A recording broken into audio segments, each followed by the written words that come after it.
እንኳን ለመስቀለ ኢየሱስና ለንግሥት እሌኒ መታሰቢያ በዓል እንዲሁም በዚህች ዕለት ታስበው ለሚውሉ ቅዱሳን ወርሃዊና ዓመታዊ መታሰቢያ በዓላቸው በሰላም አደረሳችሁ አደረሰን። በስመ አብ ወወልድ ወመንፈስ ቅዱስ አሐዱ አምላክ አሜን።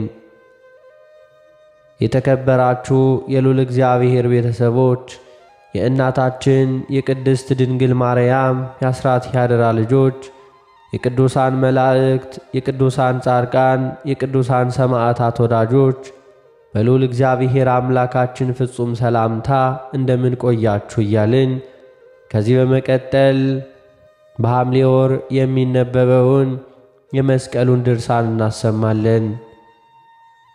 በስመ አብ ወወልድ ወመንፈስ ቅዱስ አሐዱ አምላክ አሜን። አንድ አምላክ በሆነ በአብ በወልድ በመንፈስ ቅዱስ ስም በሐምሌ ወር በ10 ቀን የሚነበብ የጌታችን ኢየሱስ ክርስቶስ የመስቀሉ ድርሳን ነው። የጌታችን ኢየሱስ ክርስቶስ ይቅርታውና ምሕረቱ የክቡር ዕፀ መስቀሉም ረድኤቱ ሀብቱ የቅድስት እሌኒም የጉዞ ድካም የእመቤታችን ቅድስት ድንግል ማርያም በረከቷ ከሁላችን ሕዝበ ክርስቲያን እንዲሁም ከገዳማችን ከደብረ ሊባኖስ ጋር ይኑር ለዘላለሙ አሜን።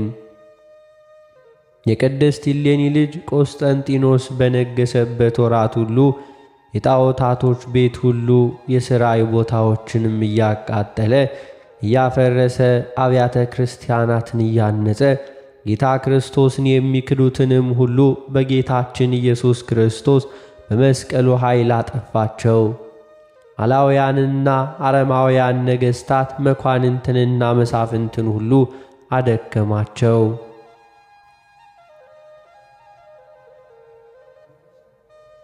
ዜናውም እስከ ዓለም ዳርቻ ሁሉ ተሰማ።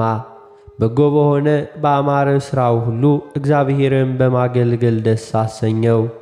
ሁል ጊዜ ይጾማል፣ ጣዕም ያላቸውን መብሎች አይበላም፣ መዓዛ ያላቸው መጠጦችን አይጠጣም፣ ከምድር ላይ ካልሆነ በቀር በአልጋ ላይ አይተኛም። ሁልጊዜ በሕልሙ ደስ ይበልህ፣ በዚህ በክርስቶስ መስቀል ምልክት ጠላቶችን ድል ታደርጋለህ የሚለውን ቃል ይሰማ ነበር። በእንዲህ ያለ ግብር እያለ በመጋቢት ወር በ10ኛው ዕለት ታላቅ ብርሃን ተገልጾ ያ ብርሃንም የጌታ የክርስቶስ የሆነ የመስቀሉን ቤተ ክርስቲያን ሸፈናት። በክብረ መስቀልም ብርሃን ምድር ፈጽሞ ብርሃንን ለበሰች። በክብረ መስቀልም ብርሃን በሰማያት በእግዚአብሔር መላእክት ዘንድ ታላቅ ደስታ ሆነ። በምድርም በሰው ልጆች ዘንድ ሰላም ሆነ። የጌታ የክርስቶስን መስቀልን በመሳለም እንዲሁም በመታመን በዓለም ሁሉ ሕይወት፣ ፍቅር፣ አንድነት ሆነ። በሕያው እግዚአብሔር ልጅ ደም ለከበረ መስቀሉ በቃል ኪዳኑ ሀብት የተደረገውን ድንቅ ታምር ንጉሥ ቆስጠንጢኖስ ባየ ጊዜ አዋጅ ነጋሪ አዞረ፣ እንዲህም አለ። ለከበረ መስቀሉ መታሰቢያውን እናደርግ ዘንድ በዓሉንም እናከብር ዘንድ እኛ ለሁላችን የክርስቲያን ወገኖች ይገባናል። ይህ መስቀል መድኃኒታችን ሆኗልና እርሱም ጠላቶቻችንን ድል የማድረግ የጦር መሣሪያችን ነውና፣ እርሱም ተስፋችን መጽናኛችን ነው። እርሱም የምንመካበት የራሳችን ዘውድ ነው። ጸጋችን፣ ግርማ ሞገሳችን ከጠላታችን ሰይጣን እጅ የሚጠብቀን ነው።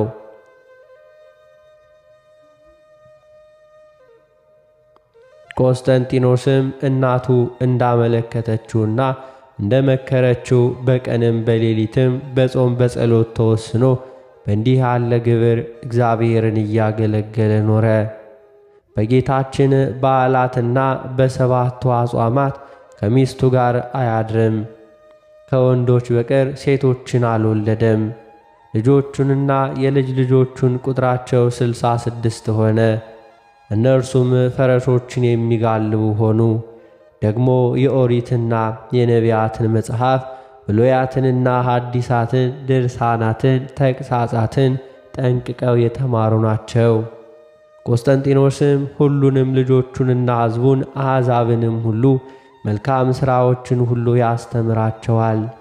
በቀናች በኦርቶዶክሳዊት ሃይማኖት በጌታችን ኢየሱስ ክርስቶስም በወንጌሉ ትምህርት ይጸኑ ዘንድ ያስተምራቸዋል። ልጆቹንም ሁሉ እንዲህ ይላቸዋል፣ እኔ አባታችሁ የማስተምራችሁንና የምነግራችሁን ነገር በጥንቃቄ በማስተዋል ስሙ። ወደ ከበረች ቤተ ክርስቲያን የሚገቡና የእግዚአብሔር ሕግ የተጻፈበትን ታቦት የሚሸከሙ ካህናትንና ዲያቆናትን አስቧቸው። ዳግመኛ በአማረ ገድላቸው፣ በትሩፋታቸው፣ በጽድቃቸው እግዚአብሔርን ደስ ያሰኙት ወንዶችና ሴቶች ጻድቃንን አስቧቸው። አመፀኞች ከሃዲያን አይሁድ የቀበሩትንና የደፈኑትን የተሰወረ የከበረ መስቀሉን በ300 ዓመት ፈልጋ ታወጣ ዘንድ እግዚአብሔር ጸጋን፣ ክብርን፣ ፍጹም ኃይልን የሰጣት እናቴን ቅድስት ኢሌኒን አስቧት።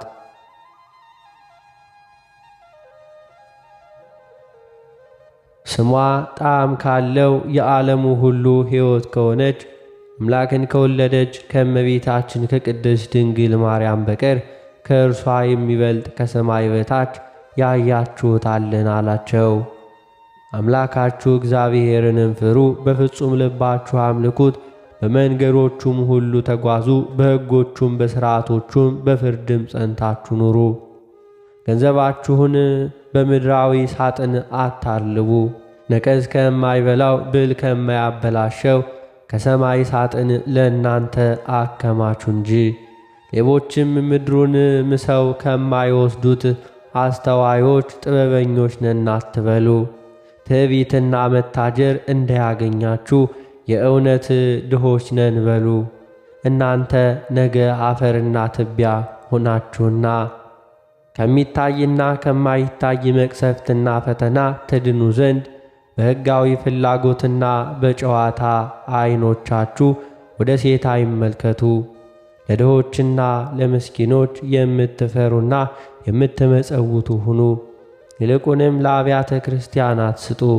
እግዚአብሔርን የሚያገለግሉ ካህናት እንደ አባት እንደ እናት እንደ አምላካችሁ እግዚአብሔርን እንዲሁ ውደዷቸው። በልግስና የሰራዊትን የጌታችን ኢየሱስ ክርስቶስን ወንጌል እነርሱ ያስተምሯችኋልና በሰማያዊ መንግሥት የሚጠቅማችሁ አይደለምና ወርቅን ብርን አትውደዱ። በቀጫጭን ልብሶች በግምጃም ልብሶች አትሸለሙ፣ ይህ ሁሉ ኃላፊ ጠፊ ነውና አላቸው። እነሆ እናቴ የከበረች እሌኒ ከበጎ ሥራ ሁሉ ትሕትናን፣ ቅንነትን አስቀድማ ፈለገች። ስለዚህ ትሕትናን፣ ቅንነትን ገንዘብ በማድረጓ የጌታ የክርስቶስን መስቀል ፈልጋ ታወጣ ዘንድ እግዚአብሔር ታላቅ ክብርን ሰጥቷት ለፍጥረት ሁሉ ድህነት በላዩ የእግዚአብሔር ልጅ የተሰዋበትን የከበረ መስቀሉን አግኝታ ወጣች።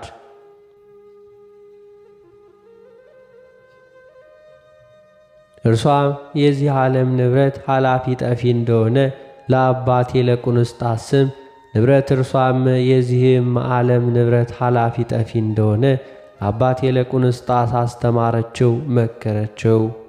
እኔንም አስተማረችኝ፣ መከረችኝ። እንዲህም እያለች ልጄ ሆይ የእግዚአብሔርን መንግሥቱን ተወርስ ዘንድ አስቀድመ ተዘጋጅ። የዚህ ዓለም ኑሮው ንብረቱ ኃላፊ ጠፊ ነውና በቀንም በሌሊትም በጾም በጸሎት ተወስነ እግዚአብሔርን አገልግለው። እነሆ እኔ እናቴ በመከረችኝና ባስተማረችኝ በዚች መንገድ አለው። ወደ ቀኝም ወደ ግራም ከዚህም መንገድ አልተመለስኩም። እናቴ እሌኒ ካስተማረችኝ ትምህርት አባቶቼ ካህናትም ካስተማሩኝ የሰወርኳት እንደሌለ በመካከላችን እግዚአብሔር ምስክር ይሁን። እናንተም በጾም በጸሎት ተወስናችሁ እግዚአብሔርን አገልግሎት። በዚህ ኃላፊ ጠፊ በሆነ ዓለም በተድላ ደስታ እስከ ዘላለም የምትኖሩ አይምሰላችሁ። በእግዚአብሔር አፍ በተፈጠራችሁበት ዕለት በፍጥነት ትሄዳላችሁ፣ ከዚህ ዓለምም ትጠፋላችሁ። በየጊዜው ሁሉ በየሰዓቱ ሁሉ መልካም ሥራንም ስሩ። ነገ እንሰግዳለን፣ ነገ እንጾማለን፣ ነገ እንመጸውታለን አትበሉ። ልጆቼ ሆይ ዛሬ አለን፣ ነገ እንሞታለን። ስለዚህ የጌታ ክርስቶስ ሥጋውና ደሙን ነገ እንቀበላለን አትበሉ። ለድሆችና ለምስኪኖች ነገ እንመጸውታለን አትበሉ። ነገር ግን ለመልካም ሥራ ሁሉ ለንስሐም፣ ለጾም፣ ለጸሎት ተፋጠኑ እንጂ።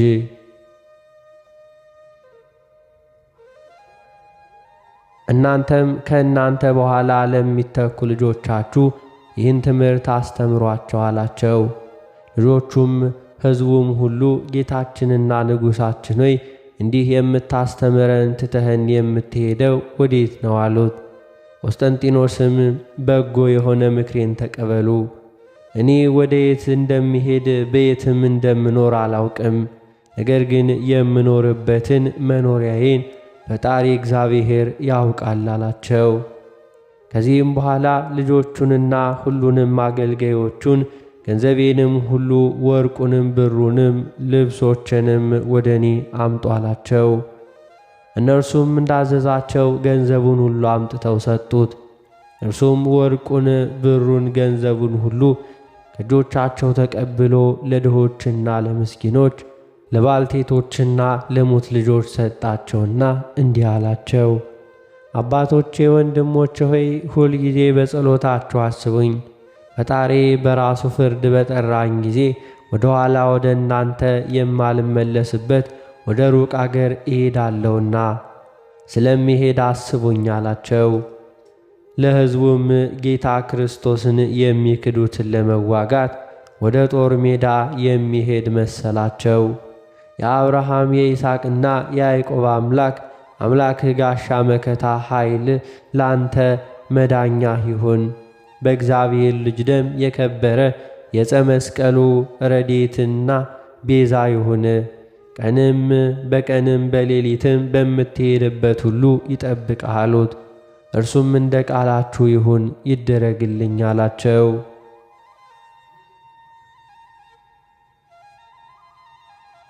ዳግመኛም አጣቢዎችን፣ ሽማግሌዎችን፣ ወርቅና ብር አንጥረኞችን ደግሞ ለቤተ መቅደስ መጋረጃና ለቤተ መንግሥት ወርቅና ሐር አስማምተው የሰማያዊ ሐር ልብሶችንም የሚፈትሉ ደናግልን፣ ወንዶችንም የስፌት ልብስ የሚያውቁትን የወርቅንና የብርን ዕንቁ ባሕሪንም መቅረጽን እንዲሁ መጥለፍን የማያውቁትን ሁሉ እንደዚሁ በዚህ ዓለም ጥበብ የሚራቀቁትን ሁሉ ቤተ ክርስቲያን ማነጽ የሚያውቁትን ያመጡለት ዘንድ ጭፍሮቹን አዘዛቸው። በዚህ ዓለም በጥበብ ሥራ የሚራቀቁትን ሁሉ ጌታቸው እንዳዘዛቸው አገልጋዮቹንና ሰራዊቱ ወንዶችንም ሴቶችንም ወዲያውኑ አምጥተው በፊቱ አቆማቸው። እርሱም የከበረና የተወደሰ ቆስጠንጢኖስ የከበረ ዕፀ መስቀሉንም የቅርጹንና የምልክቱን አርአያ በማሳየት አስመስለው ይሰሩለት ዘንድ አይነቱን አሳያቸው።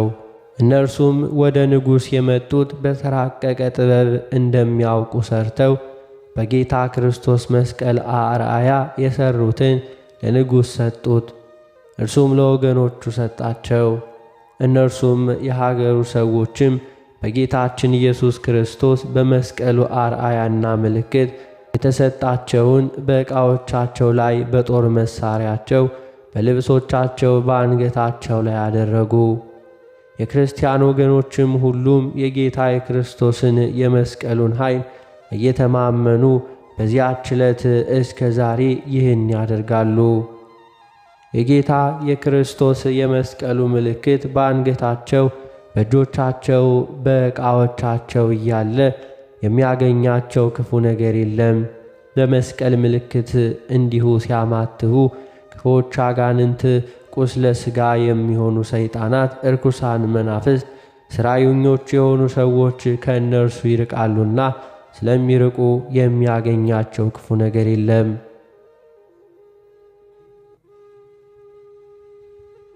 የክርስቶስ ወገኖች ሁሉ በእንዲህ ባለ ግብር በፍቅር በሰላም ሆነው ለብዙ ዓመታትና ለረጅም ዘመን እግዚአብሔርን እያመለኩ እመቤታችን ቅድስት ድንግል ማርያምን የከበረ መስቀሉንም እያገለገሉ ኖሩ። ቆስጠንጢኖስም አምላክን በወለደች በድንጋሌ ሥጋ በድንጋሌ ነፍስ በጸናች በክብርት እመቤታችን ማርያም ስምና በጌታ በክርስቶስ መስቀል ስም ብዙ አብያተ ክርስቲያናትን እያሳነጸ ኖረ። በወርቅ በብር ሰንፔር መረግድን በሚባሉ ዕንቁዎች እንዲሁ እያስጌጠ በየራሱ በሆነ መልክ በጉልላታቸው ላይ አክሊላትን በመስቀልም አምሳል እያቀዳጀ ሠራቸው። ሁለመናው ንጹሕ ነውና እንደ እርሱ ያለ ሰው በዚህ ዓለም አልተገኘም። በዘመኑ ጸብ ክርክር የለም። በበጎ ሥራና በሃይማኖት እርሱን የሚመስል የለም። የእግዚአብሔርም መልአክ ሁልጊዜ ተገልጠው እንደ አባት እንደ እናት ያነጋግሩታል። በቀንም በሌሊትም ከእርሱ አይለዩም ነበር። ወደሚሄድበት ይሄዳሉ፣ ወደሚቀመጥበት ከእርሱ ጋር ይቀመጣሉ። ስለ በጎ ሥራውና ስለ ቀናች ሃይማኖቱ አብዝተው ይወዱታልና። ንዑድ ክቡር ቆስጠንጢኖስም የአብያተ ክርስቲያናትን ሥራዎች በፈጸመ ጊዜ በጌታችን ኢየሱስ ክርስቶስ ስምና አምላክን በወለደች በሁለት ወገን ድንግል በሆነች በክብርት እመቤታችን ማርያም ስም በጌታችን ኢየሱስ ክርስቶስ መስቀል ስም ታላቅ በዓልን አደረገ። ለድሆችና ለምስኪኖች ለሀገር ሰዎችም ለታላቁም ለታናሹም ታላቅ ምሳ አዘጋጀ። ላሞችን፣ በሬዎችን፣ በጎችን፣ ፍየሎችን፣ ብዙዎች ዶሮዎችን አረደ። የታረዱትም ቁጥራቸው 7,000 ላሞች፣ 7,000 በሬዎች፣ የሰቡ 6,000 በጎች፣ 6,000 ያልወለዱ መሲናዎች ላሞች፣ 6,000 የመሰኑ ፍየሎች፣ 7,000 አጋዘኖች፣ 8,000 ዶሮዎች፣ 8,000 የወፈሩ የዱር እንስሳዎች ናቸው።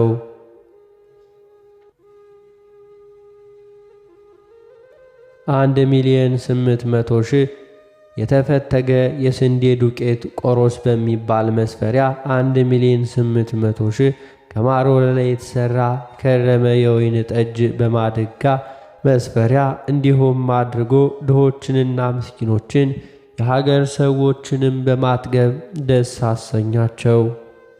እርሱ ግን የከበረና የተመሰገነ ቆስጠንጢኖስ ጣፋጮች ምግቦችን መዓዛቸው የሚጥም መጠጦችን በመመገብ አይዝናናም ነበር። ይጾማል ይጸልያል እንጂ ሰውና መላእክት ባሕር ቀላያት ወደሚያመሰግኑት ጌታ እግዚአብሔር ዘወትር ይማልዳል እንጂ። ሰውነቱንም ከዝሙት ርኩሰት ጣዖትንም ከማምለክ ይጠብቃል። በእንደዚህ ባለ ግብር ሳለ ከሌሊቶቹ በአንዲት ሌሊት አምላክን የወለደች እመቤታችን ቅድስት ድንግል ማርያም ወደ እርሱ መጥታ ተገለጸችለትና እንዲህ አለችው። የእኔ ወዳጄና አገልጋዬ የልጄ የወዳጄ የመድኃኔ ዓለም የመስቀሉ ወዳጅ የሆንክ ቆስጠንጢኖስ ሆይ፣ ልጄ ወዳጄ ሆይ፣ ኢየሱስ ክርስቶስ በኢየሩሳሌም በቀራንዮ ቦታ በጌታ ክርስቶስ መስቀል ስም ቤተ ክርስቲያንን ሥራ ብሎሃል። የዕፀ መስቀሉንም ቁራጭ በዚያ ታኖር ዘንድ ነው። በዓለም ካሉ ነገሮች ሁሉ ይልቅ የቀራንዮን ቦታ ልጄ ይወዳልና በእኔ ስም በመቃብሬ ቦታ በጌቴሴማኒ ቤተ ክርስቲያን እንድትሠራልኝ እኔም አዝሃለሁ አለችው። ይህንንም ነገር ከነገረችው በኋላ የዓለሙ ሁሉ ሕይወት የሆነች እመቤታችን ቅድስት ድንግል ማርያም ከእርሱ ተሰውራ ወደ ሰማይ አረገች።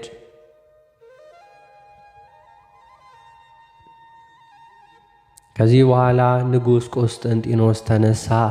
ከብዙ ሰራዊቱና ከብዙ ሕዝብ ጋር ወደ ኢየሩሳሌም ሀገር በከበረ መስቀሉ ስም አምላክን በወለደች በእመቤታችን ማርያም በስሟ ቤተ ክርስቲያንን በዚያ ሊሠራ ተጓዘ። ወደ ኢየሩሳሌምም በደህና ደርሶ በቀራንዮ ቦታ የጌታ የክርስቶስ በሆነ በከበረ መስቀሉ ስም ቤተ ክርስቲያንን አነጸ። ሌላዋንም በእመቤታችን መቃብር ቦታ በእርሷ ስም መልኳ ያማረ ድንቅ ቤተ ክርስቲያን ሠራ። የሊያ አብያተ ክርስቲያን እርዝመታቸው በሰው ክንድ 100 ነው። አግድመታቸው 207 ክንድ ነው። ሕንጻቸውና ሥራቸውን በፈጸመ ጊዜ በወርቅ በብር በዕንቁ ያንክት በሚባል ሰማያዊ ዕንቁ እንዲሁም አጶርጊዮን በሚባል ዕንቁዎች አስጌጣቸው።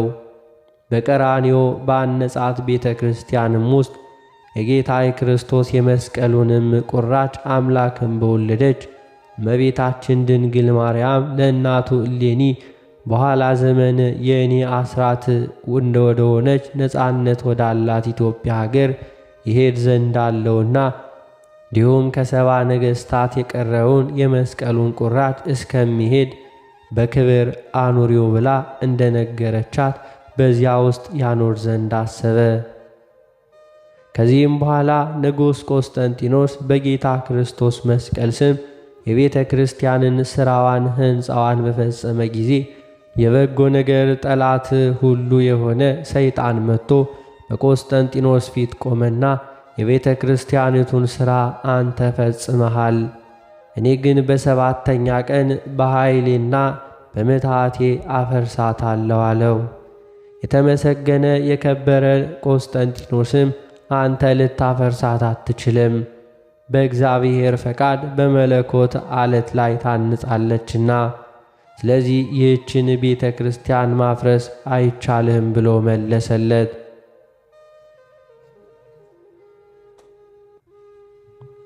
ሰይጣንም ይህንን ነገር ከቆስጠንጢኖስ አፍ በሰማ ጊዜ በቆስጠንጢኖስ ፊት ታላቅ ውካታና ድንፋት አደረገ። እንደ መብረቅና እንደ ነጎድጓድ ድምፅ ከሩቅ እስከሚሰማ ንውጽውጽታና ታላቅ ውካታ አደረገ። በዚያንም ጊዜ የከበረ ቆስጠንጢኖስ ወደ ላይ ወደ ሰማይ ዓይኖቹን አቅንቶ ወደ እግዚአብሔር በጸሎት ማለደ፣ እንዲህም አለ። በልዕልና በኪሩቤልም ላይ የምትቀመጥ የእስራኤል ፈጣሪ እውነተኛ አምላክ ሆይ እርዳኝ።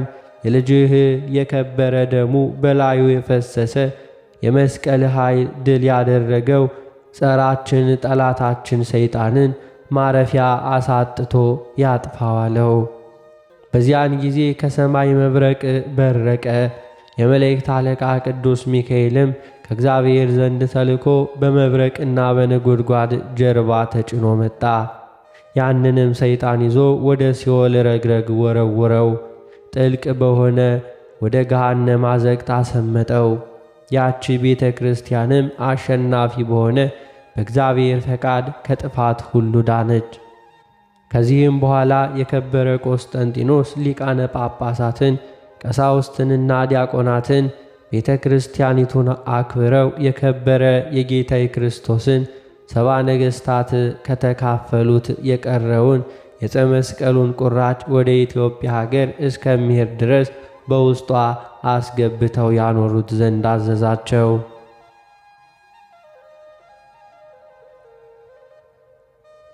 እነርሱም ወደ ኢትዮጵያ ሀገር እስከሚመጣና እስከሚደርስ በኢትዮጵያ በተራሮቿና በበረሃዎቿ 3 ዓመት ከ3 ወሮች እስከሚዞር የከበረ የጌታ ዕፀ መስቀል በመዘመርና በማመስገን ወደ ቤተ ክርስቲያን በታላቅ ክብር አስገብተው አኖሩት። ከምስራቅ እስከ ምዕራብ ከሰሜን እስከ ደቡብ የጌታ የክርስቶስ መስቀል የመመላለሱ ምክንያት የቅድስት ሀገር ኢትዮጵያ ተራሮቿ፣ ገዳሞቿ በጌታ ክርስቶስ ግማደ መስቀል በላይዋ መመላለስ ይከብሩ ዘንድ ነው። በርጉም ሄሮድስ ዘመን የቤተልሔምና የናዝሬት የገሊላ ሕፃናትን ሊያስገድላቸው በዚያን ጊዜ የጌታችን ኢየሱስ ክርስቶስ እናቱ እመቤታችን ቅድስት ድንግል ማርያም ከዮሴፍና ከሰሎሜ ጋር ልጇን መድኃኔ ዓለምን አዝላ የኢትዮጵያ ቦታዎቿን ሁሉ ይከብሩ ዘንድ ወደ ኢትዮጵያ ተሰዳለችና፣ ያን ጊዜ ጌታችን ኢየሱስ ክርስቶስ በውስጧ በመመላለሱ የቅድስት አገር ኢትዮጵያ ቦታዎቿ ፈጽመው እንደከበሩ እንዲሁ የጌታ የክርስቶስ የከበረ ግማደ መስቀሉ በመጣ ጊዜ 3 ዓመት ከ3 ወር በውስጧ መመላለሱ ተራሮቿ፣ ገዳማቶቿ ይከብሩ ዘንድ 3 ዓመት ከ3 ወር በኢትዮጵያ ሀገር ውስጥ ተመላለሰ። በ1444 ዓመተ ምህረት በኢትዮጵያ ንጉሥ በዘርዓ ያዕቆብ ዘመነ መንግሥት በመስከረም ወር በ21 ቀን ወደ ደብረ ከርቤ ወጥቶ መኖሪያውን በዚያ እንዳደረገ አስቀድሞ በጌታችን በስደቱና በእንግድነቱ በውስጧን በመመላለሱ ቦታዎቿ ከበሩ። አሁንም በግማደ መስቀሉ 3 ዓመት ከ3 ወር በውስጧ በመመላለሱ ቦታዎቿ ይከብሩ ዘንድ ነው።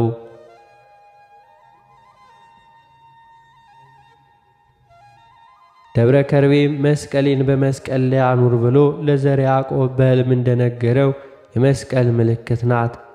የከበሩ ሐዋርያት ሳያስተምሯት በራሷ ፈቃድ በጌታችን ኢየሱስ ክርስቶስ ያመነች ኢትዮጵያ የከበረች ሀገር ናት። ከዚህም በኋላ ቆስጠንጢኖስ በከበረች ሀገር በኢየሩሳሌም ወደ አነጻትና በወርቅና በብር በዕንቁ በከበሩ በግምጃ ልብሶች ወደ አስጌጣት ቤተ ክርስቲያን ከካህናት ጋር የከበረ የመስቀሉን ክፋይ በክብር አስገባ። የሊህም መስቀል ክፋይ በከበረ ቆስጠንጢኖስ ዘንድ የቀረው 7 ነገሥታትንም ስንዝር በስንዝር ሲካፈሉ የተረፈው እናቱ ኢሌኒ የሰጠችው መጠኑም በሰው ክንድ 7 የሚሆን ወደ ኢትዮጵያ ሀገር የመጣው ይህ ነው።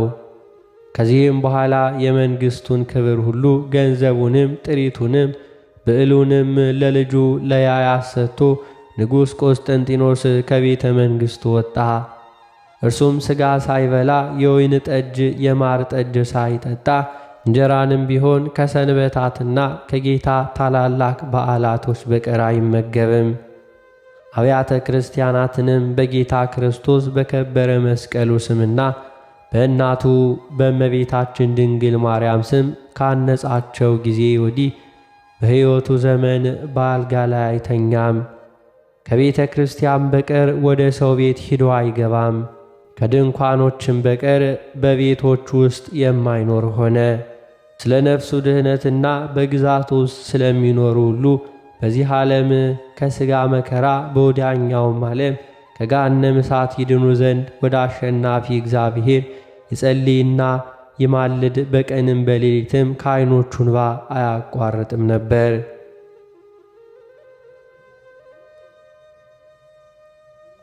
ለልጁም ያያስ እንዲህ አለው፣ ልጄ ሆይ ፈጣሪህ እግዚአብሔርን በፍጹም ልብ በፍጹም ሐሳብ ውደደው አምልከው።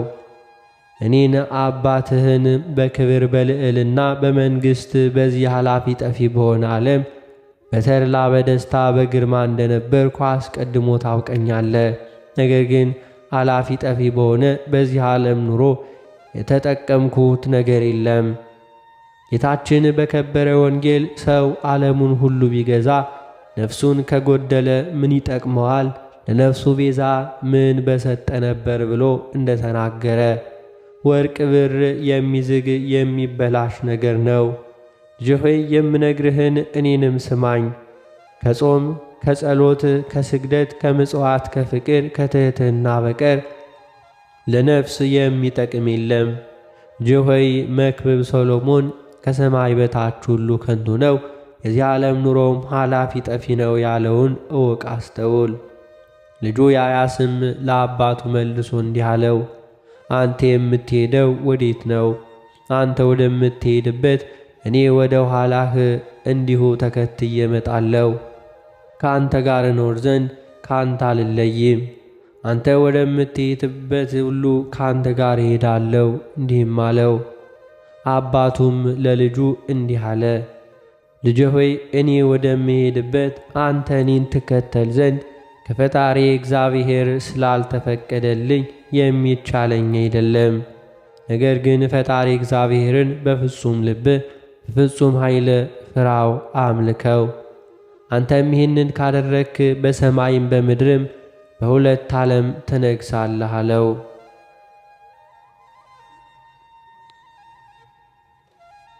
ይህንንም ምክር ከመከረው በኋላ ወደ ቤተ ክርስቲያን ሂዱ።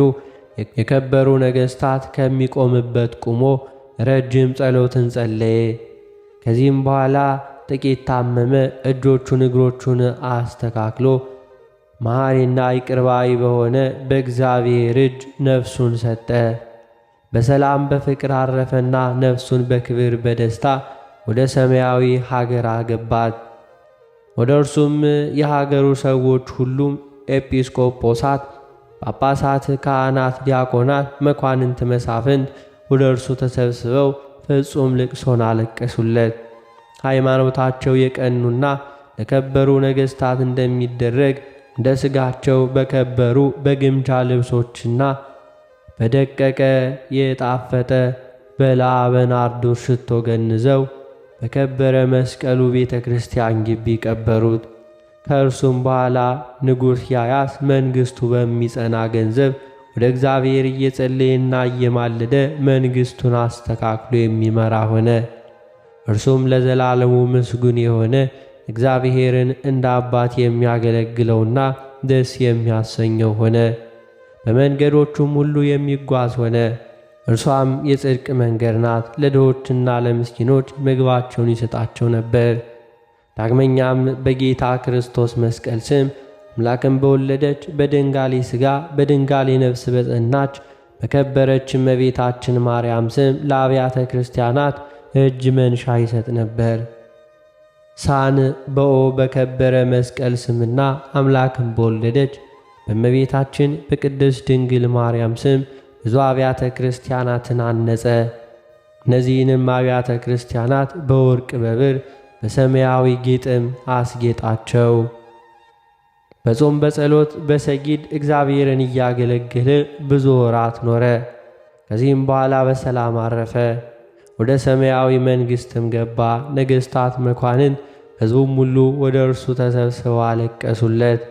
በግምጃ ልብስ በልዕው ከሚባል ሽቱ ጋር ገንዘው በደጋጎች ነገሥታት መቃብር ውስጥ ቀበሩት።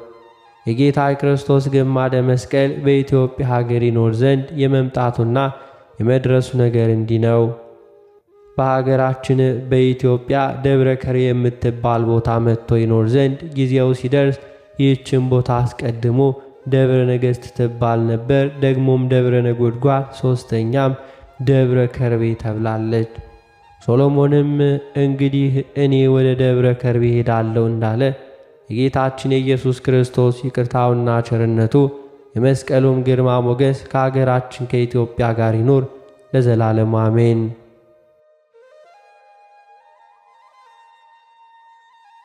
የተከበራችሁ የልዑል እግዚአብሔር ቤተሰቦች ከዚህ በመቀጠል በሐምሌ 10 ቀን የሚነበበውን ስንክሳር እናሰማለን።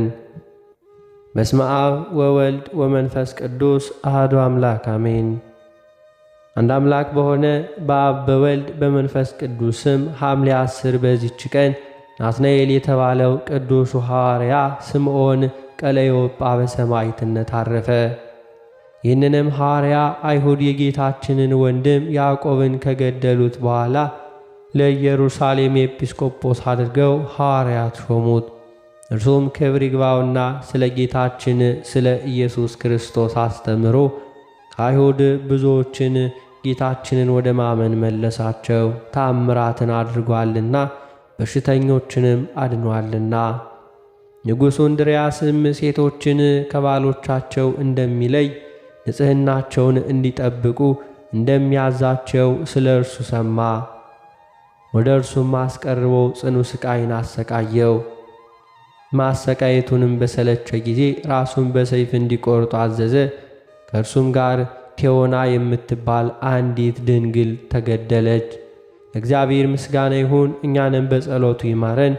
በረከቱም ከርዕሰ ሊቃነ ጳጳሳት ከአባ ማትያስና ከሁሉም የክርስቲያን ወገኖች ጋር ትኑር ለዘላለሙ አሜን። በዚህችም ቀን ለአባቶቻችን ሊቃነ ጳጳሳት 9ኛ የሆነ የእስክንድርያ ሊቀ ጳጳሳት ቅዱስ ከላዲያኖስ አረፈ። ይህም ቅዱስ በወንጌላዊው በማርቆስ መንበር 14 ዓመት መንጋውን እየጠበቀ ከኖረ በኋላ በሰላም አረፈ። ለእግዚአብሔር ምስጋና ይሁን፣ እኛንም በጸሎቱ ይማረን፣ በረከቱም ከእኛ ጋር ትኑር ለዘላለም አሜን። ዳግመኛ በዚች ቀን ቅዱስ አባት ብስንዳ አረፈ። ይህም ቅዱስ ጥልቅ በሆነ የውሃ ጉድጓድ ውስጥ ቆሞ ሲጋደል ኖረ። መላእክትም ይጎበኙትና 9 ክፍል ያህል በሰረገላ ከፍ ከፍ ያደርጉት ነበር። ከዚህም በኋላ በሰላም አረፈ። በረከቱ ከእኛ ጋር ትኑር ለዘላለሙ አሜን።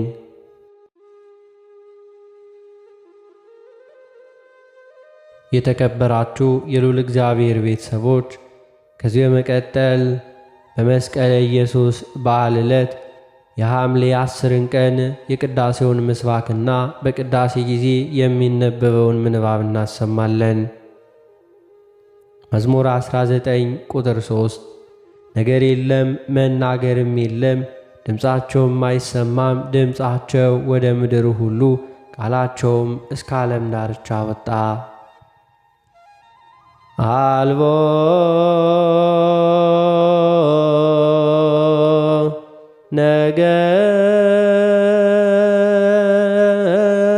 ነገር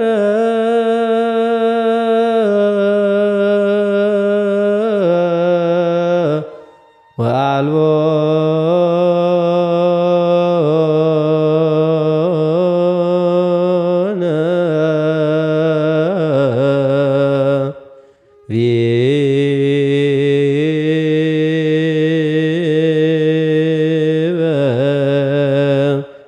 ዘይተሰምዐ ቃሎሙ ውስተ ኩሉ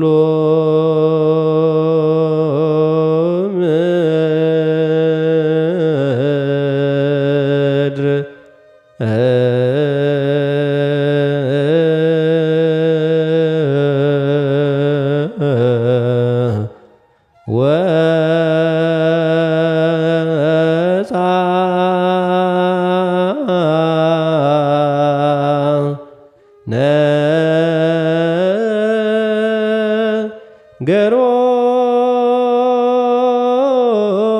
ነገሮሙ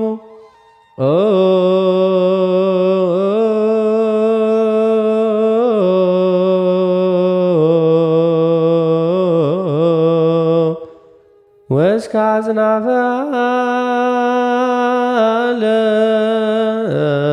ዓለም በጻ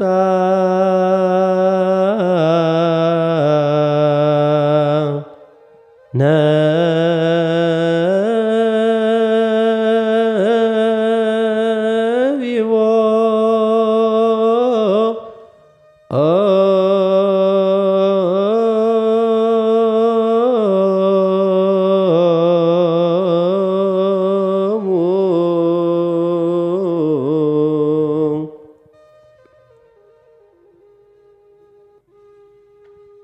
በመስቀለ ኢየሱስ በዓል ዕለት በሐምሌ 10 ቀን በቅዳሴ ጊዜ የሚነበብ የመጀመሪያው ምንባብ የሐዋርያው የቅዱስ ጳውሎስ መልእክት ወደ ቆሮንቶስ ሰዎች አንደኛ ቆሮንቶስ ምዕራፍ 1 ቁጥር 10 እስከ ፍጻሜ።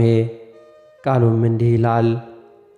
ነገር ግን ወንድሞች ሆይ ሁላችሁ አንድ ንግግር እንድትናገሩ በአንድ ልብና በአንድ ሐሳብም የተባበራችሁ እንድትሆኑ እንጂ መለያየት በመካከላችሁ እንዳይሆን በጌታችን በኢየሱስ ክርስቶስ ስም እለምናችኋለሁ። ወንድሞች ሆይ በመካከላችሁ ክርክር እንዳለ ስለ እናንተ የቀሎኤ ሰዎች አስታውቀውኛልና ይህንም እላለሁ፣ እያንዳንዳችሁ እኔ የጳውሎስ ነኝ፣ እኔ የአጵሎስ ነኝ፣ እኔ ግን የኬፋ ነኝ፣ እኔስ የክርስቶስ ነኝ ትላላችሁ። ክርስቶስ ተከፍሏልን? ጳውሎስስ ስለ እናንተ ተሰቀለን? ወይስ በጳውሎስ ስም ተጠመቃችሁን? በስሜ እንደ ተጠመቃችሁ ማንም እንዳይል ከቀርስጶስና ከጋይስ በቀር ከእናንተ አንድንስ እንኳ ስላላጠመቅኩ እግዚአብሔርን አመሰግናለሁ። የእስጢፋኖስን ቤተሰቦች ደግሞ አጥምቄአለሁ። ጨምሬ ሌላ አጥምቄ እንደሆነ አላውቅም። ለማጥመቅ ክርስቶስ አላከኝምና ወንጌልን ልሰብክ እንጂ። የክርስቶስ መስቀል ከንቱ እንዳይሆን በቃል ጥበብ አይደለም። የመስቀሉ ቃል ለሚጠፉት ሞኝነት፣ ለእኛ ለምንድን ግን የእግዚአብሔር ኃይል ነውና። የጥበበኞችን ጥበብ አጠፋለሁ፣ የአስተዋዮችንም ማስተዋል እጥላለሁ ተብሎ ተጽፏልና።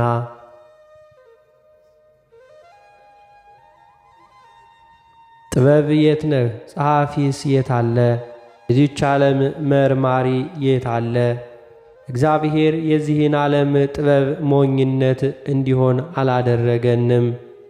በእግዚአብሔር ጥበብ ምክንያት ዓለም እግዚአብሔርን በጥበብ ስላወቀች በስብከት ሞኝነት የሚያምኑትን ሊያድን የእግዚአብሔር በጎ ፈቃድ ሆኗልና። መቼም አይሁድ ምልክትን ይለምናሉ፣ የግሪክ ሰዎች ጥበብን ይሻሉ።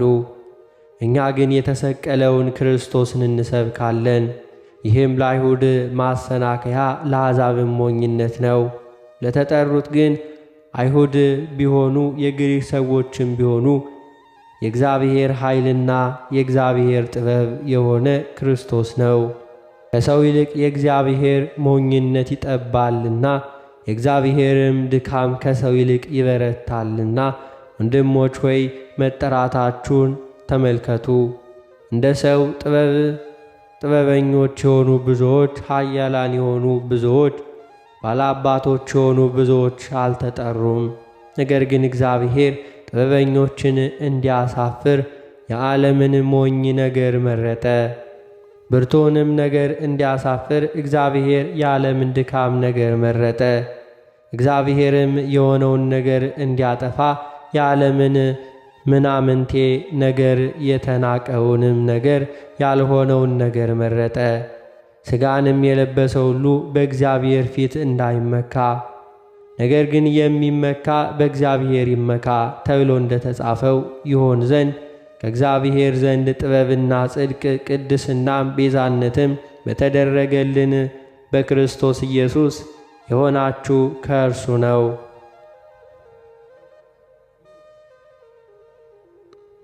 በመስቀለ ኢየሱስ በዓል ዕለት በሐምሌ 10 ቀን በቅዳሴ ጊዜ የሚነበብ ሁለተኛው ምንባብ የሐዋርያው የቅዱስ ይሁዳ መልእክት ይሁዳ ምዕራፍ 1 ቁጥር 17 እስከ 20። ቃሉም እንዲህ ይላል። እናንተ ግን ወዳጆች ሆይ በጌታችን በኢየሱስ ክርስቶስ ሐዋርያት ቀድሞ የተነገረውን ቃል አስቡ።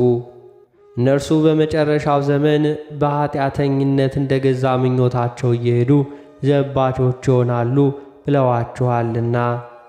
እነዚህ የሚያለያዩ ሥጋውያንም የሆኑ መንፈስ የሌላቸው ሰዎች ናቸው። በመስቀለ ኢየሱስ በዓል ዕለት በሐምሌ 10 ቀን በቅዳሴ ጊዜ የሚነበብ ሦስተኛው ምንባብ የሐዋርያት ሥራ ምዕራፍ 8 ቁጥር 14 እስከ ቁጥር 18። ቃሉም እንዲህ ይላል። በኢየሩሳሌምም የነበሩ ሐዋርያት የሰማርያ ሰዎች የእግዚአብሔርን ቃል እንደተቀበሉ ሰምተው ጴጥሮስንና ዮሐንስን ሰደዱላቸው። እነርሱም በወረዱ ጊዜ መንፈስ ቅዱስን ይቀበሉ ዘንድ ጸለዩላቸው። በጌታ በኢየሱስ ስም ብቻ ተጠምቀው ነበር እንጂ ከእነርሱ በአንዱ ላይ ስንኳ ገና አልወረደም ነበርና። በዚያን ጊዜ እጃቸውን ጫኑባቸው፣ መንፈስ ቅዱስን ተቀበሉ።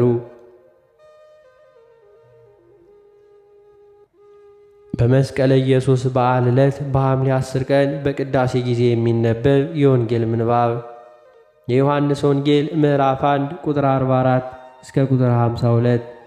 ቃሉም እንዲህ ይላል። ፊልጶስም ከእንድርያስና ከጴጥሮስ ከተማ ከቤተ ሳይዳ ነበር። ፊልጶስ ናትናኤልን አግኝቶ ሙሴ በሕግ ነቢያትም ስለ እርሱ የጻፉትን የዮሴፍን ልጅ የናዝሬቱን ኢየሱስን አግኝተነዋል አለው።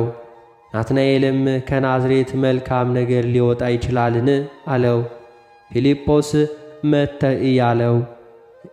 ኢየሱስ ናትናኤልን ወደ እርሱ ሲመጣ አይቶ ስለ እርሱ ተንኰል የሌለበት በእውነት የእስራኤል ሰው ነው አለ። ናትናኤልም ከወዴት ታውቀኛለህ? አለው። ኢየሱስም መልሶ ፊልጶስ ሳይጠራህ ከበለስ በታች ሳለህ አየሁህ አለው።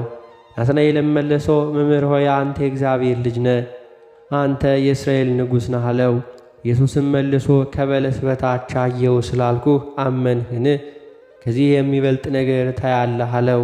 እውነት እውነት እላችኋለሁ ሰማይ ሲከፈት የእግዚአብሔርም መላእክት በሰው ልጅ ላይ ሲወጡና ሲወርዱ ታያላችሁ አላቸው። ስለ ቃሉ የጌታችን የአምላካችን የመድኃኒታችን የኢየሱስ ክርስቶስ ስሙ የከበረና የተመሰገነ ይሁንልን።